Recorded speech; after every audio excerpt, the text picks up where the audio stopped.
दुसरीकडे मनोज जरांगे पाटलांनी अंतरवाली सराटीत आजपासून इच्छुक उमेदवारांच्या मुलाखती घ्यायला सुरुवात केली आहे। आरक्षण मिळालं नाही तर विधानसभेच्या आखाड्यात उतरण्याचा इशारा जरांगेंनी दिला। त्यासाठी अंतरवालीत 14 ते 20 ऑगस्ट दरम्यान त्यांनी इच्छुकांना मुलाखतीसाठी बोलावलं।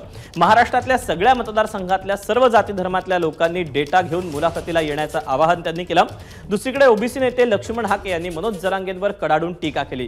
जरांगे काही सामाजिक सुधारक नाही, ते विधानसभेत एकही उमेदवार उभा करणार नाहीत असं हाकेंनी म्हटलंय।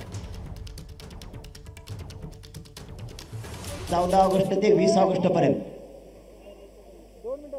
राज्यातल्या सगळ्या मतदारसंघातल्या बांधवांनी आंतरवालीकडे आपण आपला डाटा घेऊन यायचंय। 14 पासून त्याची सुरुवात 20 तारखेपर्यंत केली जाणार आहे आणि आपण 29 तारखेला आंतरवालीकडे सगळ्यांनी यायचंय।